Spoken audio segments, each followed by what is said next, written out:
ბუჩის ჯადოქრების სახელით ცნობილი ქალი მოხალისეები, როგორც წესი, ყოველ ღამეს კიევის რეგიონის ტყეში მორიგეობენ. რუსეთის მიერ დრონებით შეტევა ღამით უფრო ინტენსიურია, თუმცა დღისით მიტანილ იერიშებსაც დიდი ზიანი მოჰყვება. რამდენიმე დრონი მთელი ღამის განმავლობაში ტყეში მდებარე ბაზასა და პოზიციებს შორის დაფრინავს.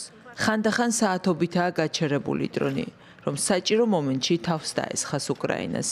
უკრაინაში ქალ მებრძოლებს არ აქვთ იმედი, რომ რუსეთი და უკრაინა სამშვიდობო შეთანხმებას მიაღწევენ. იმის გათვალისწინებით, როგორც ჩვენი მეზობელი რუსეთი იქცევა, ვერასდროს ენდობი. შესაძლოა რაღაც სახის ზავი მაინც შედგეს. ყველა ამას ისურვებდა, მეც რა თქმა უნდა მინდა, მაგრამ ნაკლებად სავარაუდოა. აი ესაა ჩემი აზრი. იმედი ძალიან გაურკვეველი რამეა. ჩვენ ჩვენს ძალას ვეყრდნობით და არა იმედს, რომ რაღაც გამოვა. ერთხელ უკვე გვქონდა იმედი, როცა ნატოს ცის ჩაკეტვა ვთხოვეთ. ამიტომ ახლა იმედზე მეტად მოქმედებაა საჭირო.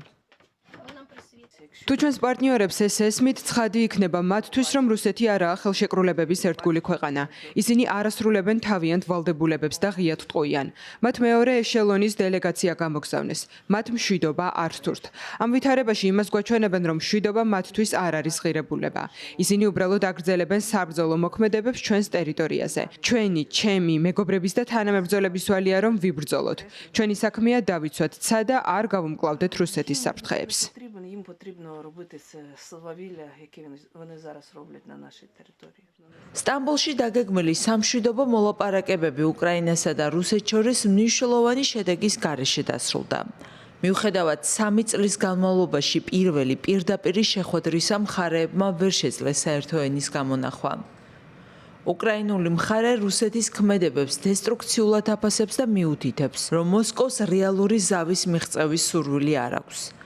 პირდაპირ შეხვედრაზე პუტინის უარმა მოლაპარაკებების მნიშვნელობა კიდევ უფრო შეამცირა. კიევში ამბობენ, რომ იმედის ნაცვლად მოქმედებაზე ფიქრობენ. ბრძოლა კი ისევ გრძელდება.